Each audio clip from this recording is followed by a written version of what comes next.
Welcome to the Sample Chapter Podcast, the show where authors read a sample chapter from one of their books. Here's your host, Jason A. Meiske. Hello, friends. It is episode 15 of the Sample Chapter Podcast. I am your intrepid host, author Jason A. Meiske, back again for another exciting week and another exciting interview and sample chapter. Before we get started, I just wanted to give a big shout out to you, the listeners. It's a real blessing to look at the numbers each week and see that we keep on climbing. We keep getting a little bit higher each week after week. People subscribing to the show. The numbers, are just going up there, and I just want to say thank you to you, and that you're sharing this with friends, that you're sharing this with other people. And I really appreciate that you come back and you're finding worth in this show. And, it just means that tells me that, we're doing something good. And I hope to continue to do this and to not let you down.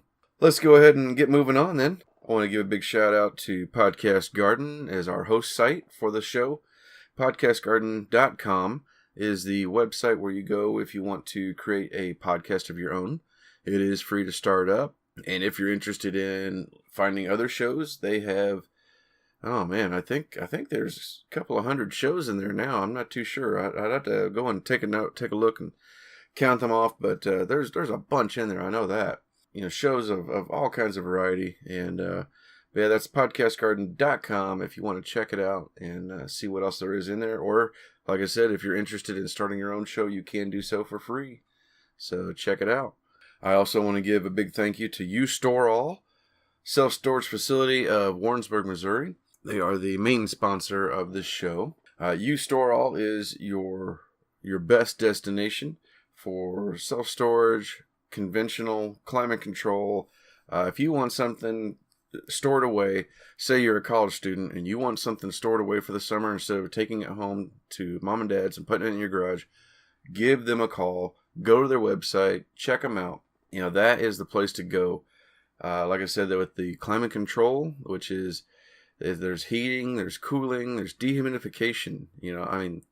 It's just like storing it within your own home. Plus, this place is, the climate control is locked up outside office hours, so you can rest assured that it's going to be there when you come back. The whole place is fenced in. They have over 40 cameras recording 24 hours a day, and it's backed up to a DVR, so they've got a couple months worth of footage available for their viewing at any point.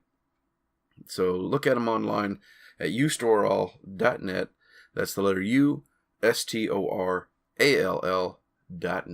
So exciting news for me. Last week I kind of ran behind schedule and didn't get a chance to talk about myself, but if you do follow the show, then you probably are already aware my book came out. Yay! Oh my gosh, it has been a long journey. My first novel, 9 Mile Bridge, came out earlier this month, earlier in April. Like I said, if you do follow the show, then you are aware of this because my daughters interviewed me back a couple episodes ago, and I read the first chapter from the book. But, some of you may not know, some of you may be new to the show, and normally what I want to do with this show is I don't really talk about myself too much because that's not what this show is about. It's not about me, even though it's my show. I want the focus each week to be on the authors and what they're bringing, what you can find out of this new author. But, I am a new author, and I just want to just take a second and celebrate and say, hey.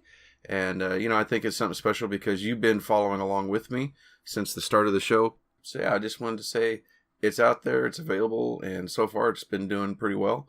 Yeah, I got the paperback coming out sometime in May, and that's been a headache to say the least, to learn how to do that. But anyway, yeah, so 9 Mile Bridge, you can check that out on Amazon, or if you go over to my author page on Facebook, that's author Jason A. Meiske on Facebook. Yeah, you can find the links to that. So speaking of Facebook and email, we also have the Sample Chapter Podcast Facebook page, which is, just as the name says, Sample Chapter Podcast. You can go over there, you can like us. If you like us there, then you're sure to never miss out on an episode. Same as subscribing to the show wherever it is you want to listen. iTunes, Google Play, anywhere along those lines. We're on just about every podcast player now.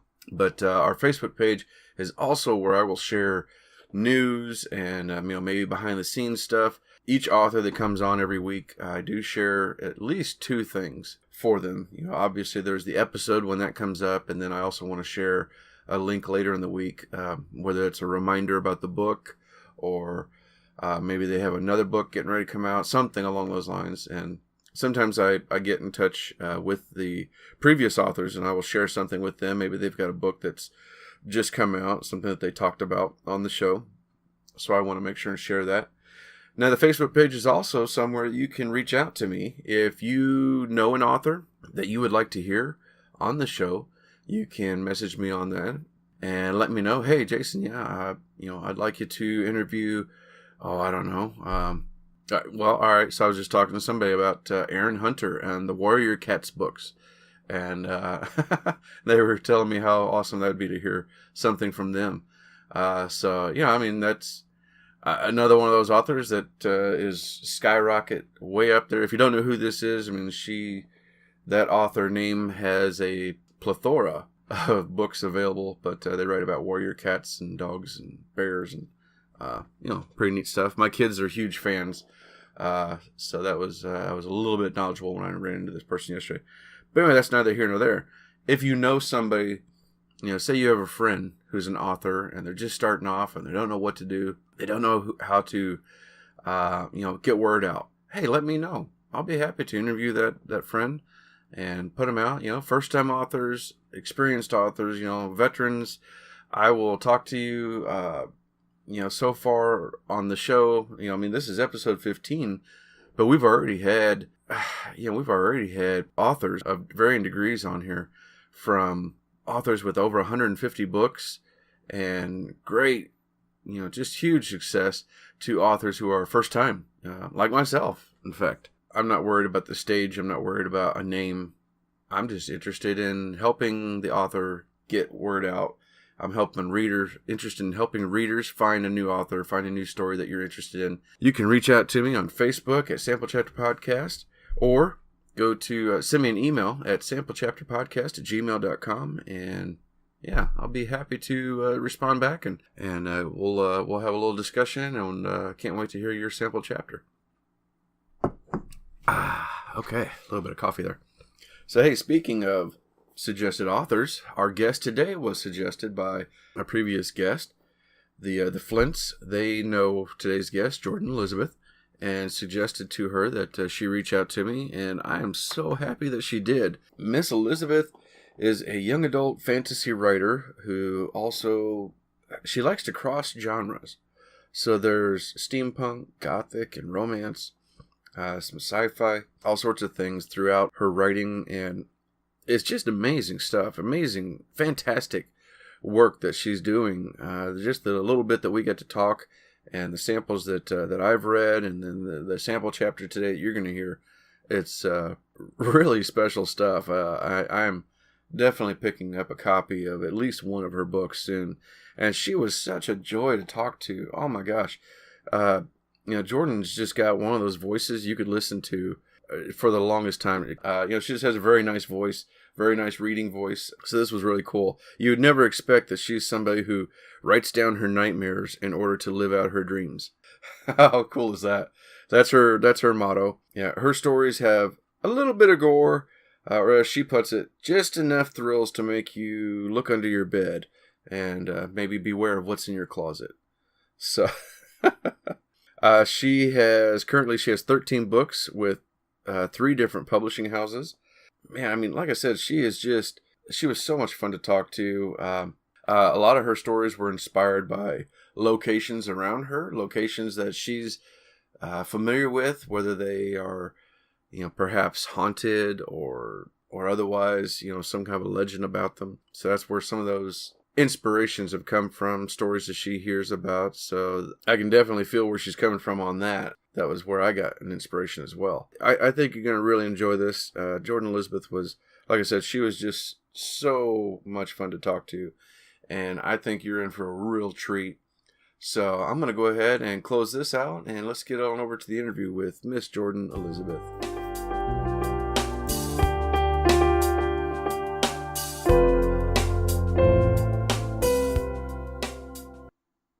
Hello, everybody, and welcome back to another episode of the Sample Chapter Podcast. Today, my guest is Jordan Elizabeth, a young adult fantasy author out of New York. Oh my gosh, I think you're my furthest author, or furthest away author I've spoken to so far. Jordan, welcome to the show. Hi, I'm happy to be here. So how is New York? It is extremely cold. And over the weekend, I decided that we were going to clean up the yard. So I got my son his little boots on, and we went out there, and it snowed. Bitterly cold and snowy, but we still chopped down some bushes. He didn't care, but I was very cold. Yeah, we were just talking a little bit before the show started that you have a new son, and he's, how old is he now? 17 months. Oh, that's a wonderful age. So. Yeah, I guess so. It's wonderful for him. He's learning all new things, and he's getting ready to conquer the world. There you go. I'm getting ready for bed. Well, tell the audience a little bit about yourself. Who are you? What do you like to write? And what have you got? What's your library look like?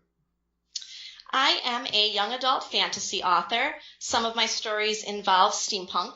Most of my stories cross genres a bit. It's never just steampunk. There's steampunk, romance, ghosts, alternate Wild West. It's not so much that I try to add a lot of different items and genres and any adventures to my stories. It's just how it flows naturally. I'm from Central New York, which isn't New York City, and most people get that very confused, and they're like, oh yeah, you're in New York City. No, I'm 4 hours away from New York City. But that's mainly my genres. I also write short stories. I've compiled a couple anthologies for Curiosity Quills Press, and I also contributed to those anthologies. One is a ghost story anthology, and the other two are steampunk. One is a bit steampunk science fiction. I have 13 books so far. My two that have come out this year, one was Secrets of Bennett Hall, which is a steampunk gothic romance with a bit of fantasy thrown in. That came out from Curiosity Quills Press on January 30th. And my other one is called Rogue Crystal, and that came out from CHBB on March 9th. And that is a young adult science fiction fantasy that also has some historical fiction chapters thrown in.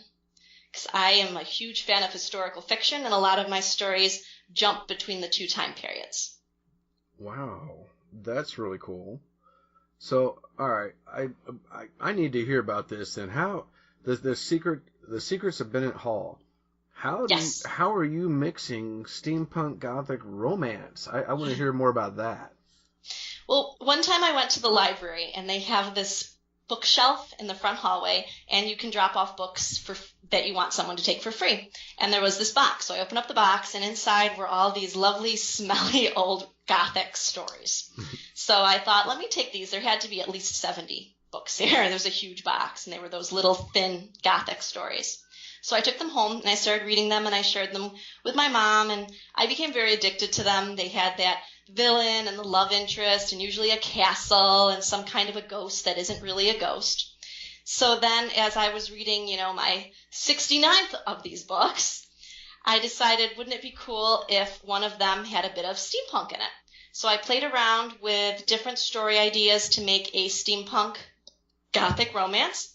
And then I remembered in one of my other stories, which is it's Treasure Darkly.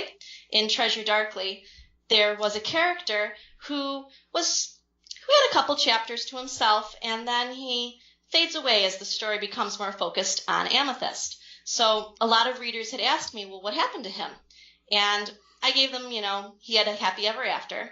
But I decided, let's add him to this mix. So then I decided to play around with different castles, different ghosts. I ended up going on a tour of Hyde Hall, which is a mansion from the 1800s nearby that you can go on historic tours of.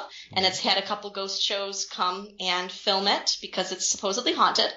and you're able to walk through it. Some rooms aren't finished. They're in decay, so you're not able to go in those. But other rooms are beautifully furnished. It's a beautiful place to visit. It's in Cooperstown, New York. And it inspired me to make a house like that for my Gothic story. And from there, Secrets of Bennett Hall just evolved into an adventure about a school teacher and some steampunk inventions. And she is haunted by memories, and she's not sure if she's just going insane or if they're memories of the past.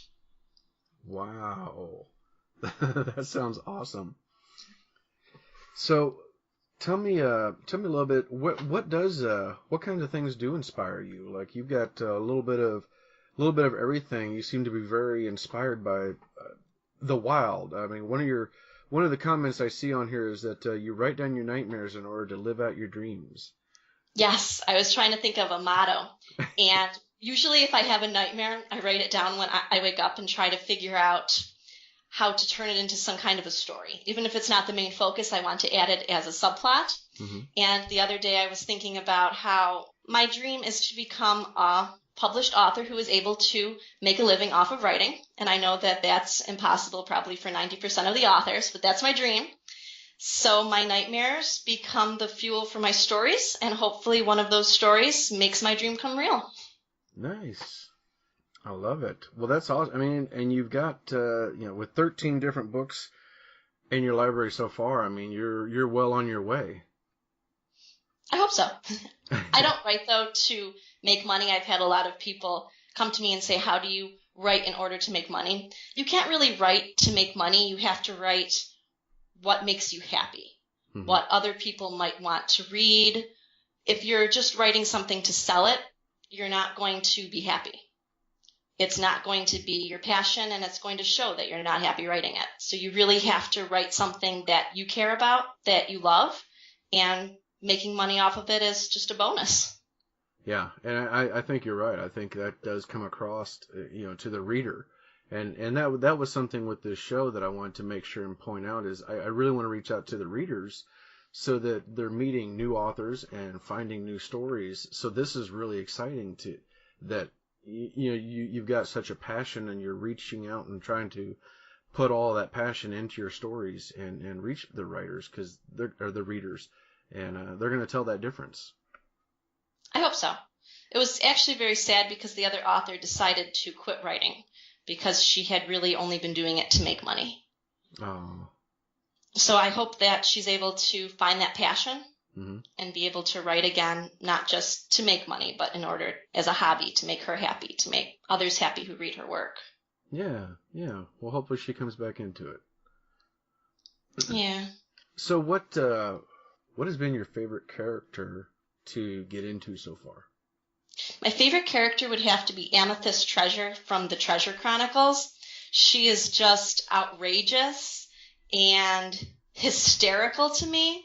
She is somebody that you'd find on Gossip Girl or one of those other teen rich drama girls, who is just the complete opposite of everybody else in the book. And she was so much fun to write because everything she did was just outrageous, and it had everyone else in the book rolling their eyes at her. I would start writing and I'd think, oh my gosh, what would Amethyst do at this point? Oh, she would stand up in the middle of a meal and refuse to suddenly eat the pig because she had seen the pig in the yard and now she knew the pig was dead. Even though in the past she enjoyed having pork, suddenly it wasn't for her. It definitely makes you look at the bacon a little bit different. Yeah. She's definitely the best fun I've ever had. I was laughing as I was writing her scenes. Well, what have you got? What are you working on now? Anything coming up soon? Right now I'm working on the third book in the Amston series, which is a spin-off from the Treasure Chronicles. It involves the same world, but there's different characters. The characters made a small impact in the Treasure Chronicles, but now they're able to get their own story. So Secrets of Bennett Hall is actually book 2 in the Return to Amston series. And Amston is the name of the country. Okay. All right. That's cool. So, I may not have caught on to this then a while ago. Then when you were talking about the crossovers, I was thinking just the genre. Are some of these crossing over into other stories? Just the Treasure Chronicles and the Return to Amston series. Ah, okay. All right. It started off, the first book in that series started off as Runners and Riders. It was 2 characters that showed up in Wicked Treasure, and it was one of the main cities in the series from the Treasure Chronicles. And I made it a Treasure Chronicle companion, but people thought that it was a novella and they didn't want to buy it.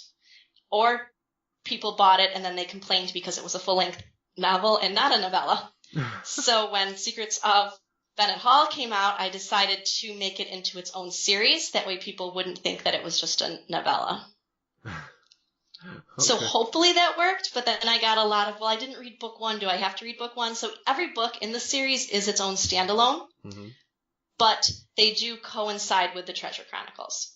You can enjoy them without it, but it makes it a fuller experience if you do read them after you've read the treasure books. Okay. All right.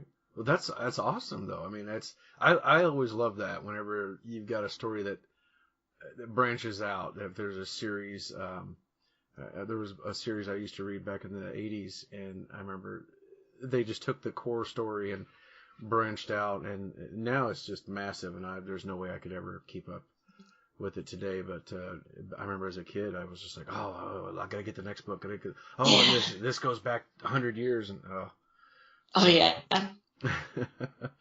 But it's fun. I was like that too. But it's fun seeing the characters or situations or places pop up in other stories. So that's really cool. It's like meeting an old friend, or you're in on this secret club, or that's your hometown, and yes, that's me. Absolutely. That is fantastic. Well, Jordan, this has been a lot of fun, and it has been a real joy to talk to you. And I'm so happy that we came across each other, or that you reached out to me. What is the book we're going to hear today? The book is Kissed by Literature. It's a collection of short stories. I love to write short stories in between my novels because then I get to try out different time periods, different characters, different settings, different writing styles. And it's just a good stress reliever too.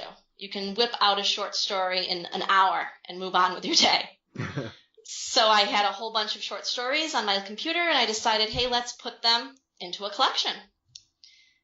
So the first thing that I'm going to read is, well, it's the first story in it, not the first I'm going to read, because I don't think anyone wants to hear me read the whole book.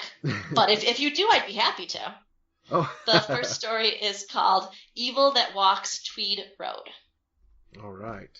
Well, that is awesome. I can't wait to hear this, and I can't wait to share this with our listeners. And listeners, if you like what you hear, because I think you're going to love it, make sure you go out and pick up Kissed by Literature by Jordan Elizabeth. And Jordan, thank you so much for coming on, and I look forward to maybe having you back someday. Sounds good. All right. Well, ladies and gentlemen, I'm gonna stop stumbling so much as I am tonight, and get out of the way for Jordan Elizabeth with Kissed by Literature and her short story Evil That Walked Tweed Road. I slid the manila folder into the cardboard box, careful to keep them alphabetized. My brother might tease me to death over my organization habits, but not once had I fumbled during my presentations. Each photograph, newspaper article, and information sheet had a home. Excuse me, Annie? I'm Patrick. I glanced up, the final folder in hand. A man with gray eyes stood in front of the table. I'd studied those gray eyes during my lecture while he sat in the back row of the library's meeting room. Yes? I double-checked the words on the folder before placing it into the box. I've always been fascinated with Tweed Road. I grew up near here, and as kids we always wanted to see the ghosts. Swear we saw a couple of them. I nodded, my ponytail sliding over my shoulder. I've heard plenty of those ghost stories, but I don't really believe in ghosts. If a serial killer gets you, do you really want to hang around for all eternity? He chuckled. His teeth had to have been professionally straightened and whitened to gleam like that. What got you into giving talks on Tweed Road? He could be flirting with me. He couldn't be flirting with me. But maybe he was. Well, I got my master's in history, and then I got a job as a professor here. I started looking up local history, and this area is famous for the Tweed Road killings. It was mostly all legends and kids daring each other to walk along the road at night, so I wanted to tell everyone about the truth. I smiled. I sucked at flirting. but I could sure smile, even if my teeth didn't look half as nice as his. Do you think telling everyone about this will help them finally catch the killer? Life is never that simple. Patrick leaned toward me and lowered his voice. I know who the serial killer was. I lifted my eyebrows. At every library or historical society where I gave my presentation, someone always had a theory. My favorite suggestion had been Jack the Ripper. Who were you thinking of? My grandfather. That was similar to my ex-husband, which I heard a lot from elderly women. Why do you say that? He confessed to me before he died, and he showed me the spot where he did the killings. The bodies had all been found dumped in the swamp, but no one had ever discovered where their hearts and livers had been gouged out. I frowned. Who have you told? I am just you. The young man wiped his hand across his face. I don't know if I should go to the cops. They might just laugh.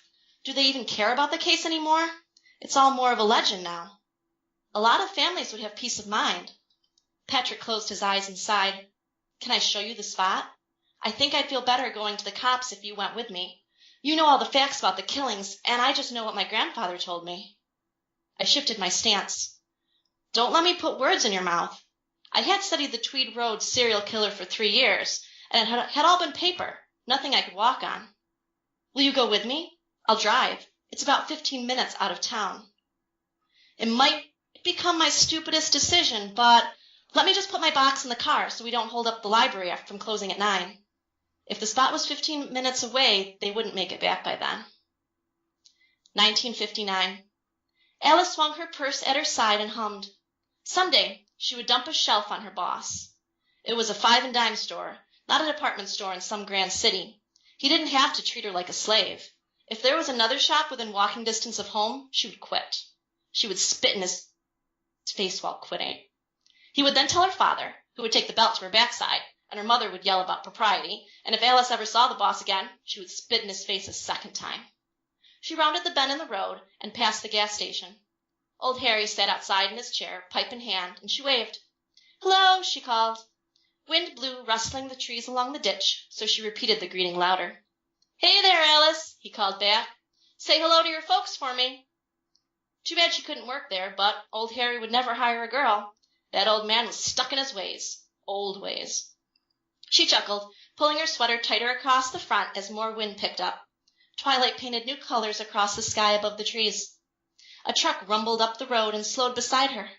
A man lifted 2 fingers at her from the driver's seat. Can I give you a ride? Alice lifted to her toes for a better look at him. Young like her, maybe only a few years into his 20s.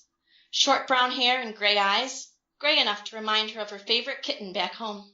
Why had on the way to work?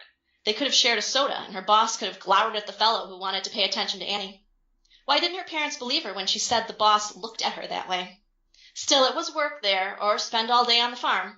It wasn't like they needed her, not with 6 brothers and 2 sisters still around. He slowed the car to a stop. Come on, let me take you home. You live up here? About a mile up, just off Tweed Road. A fresh wind made her shiver.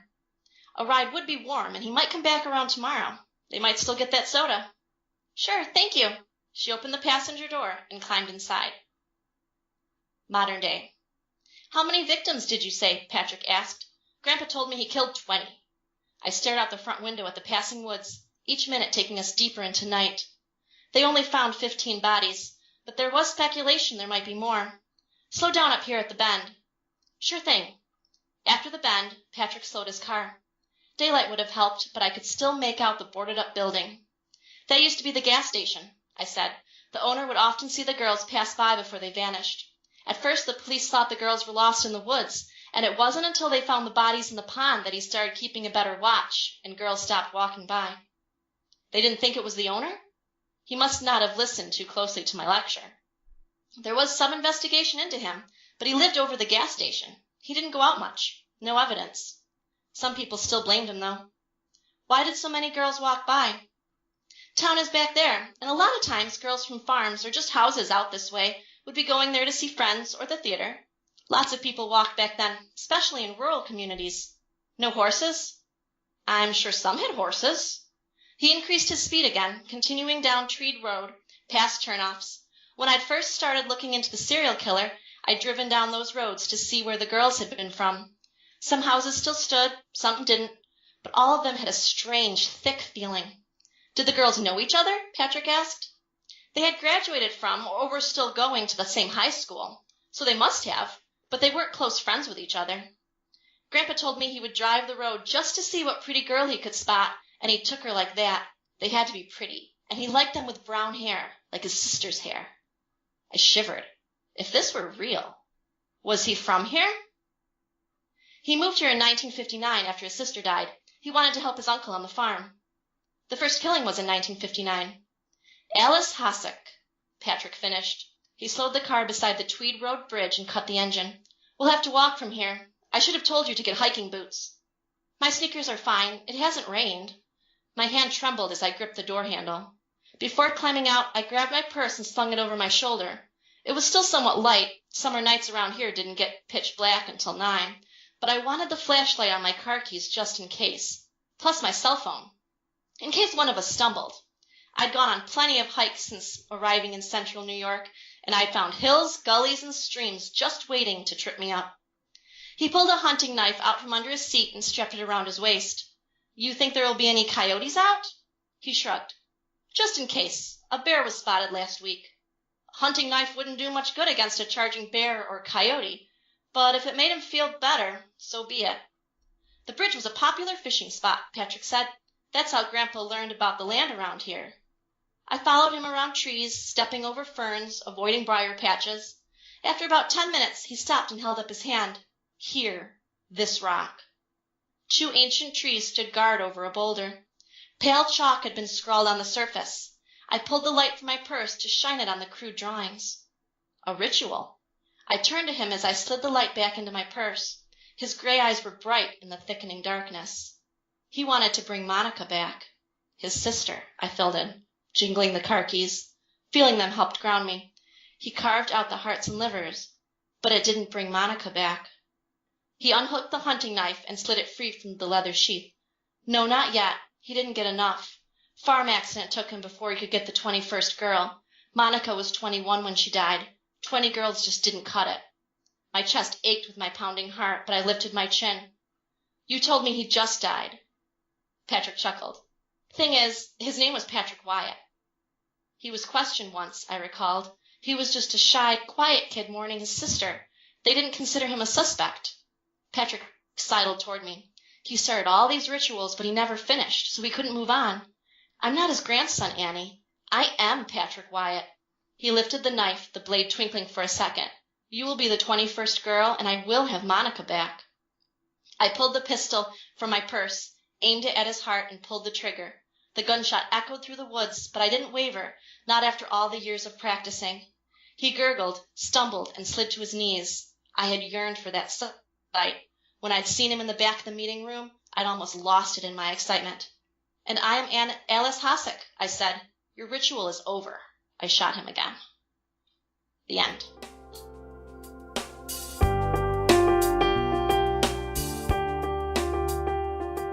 Okay, now how cool was that? Oh my gosh, that was Miss Jordan Elizabeth reading Kissed by Literature, a collection of short stories with her short story, Evil That Walked Tweed Road. Hey, thank you so much for coming back. Hopefully you come back again next week with another author, another story, and another sample chapter. Don't forget to go to iTunes, Google Play, anywhere that you're listening to this show, and give us a rating, and help other people find this show. And anyway, but yeah, I will be back again next week with another author. Thank you, everybody. Bye.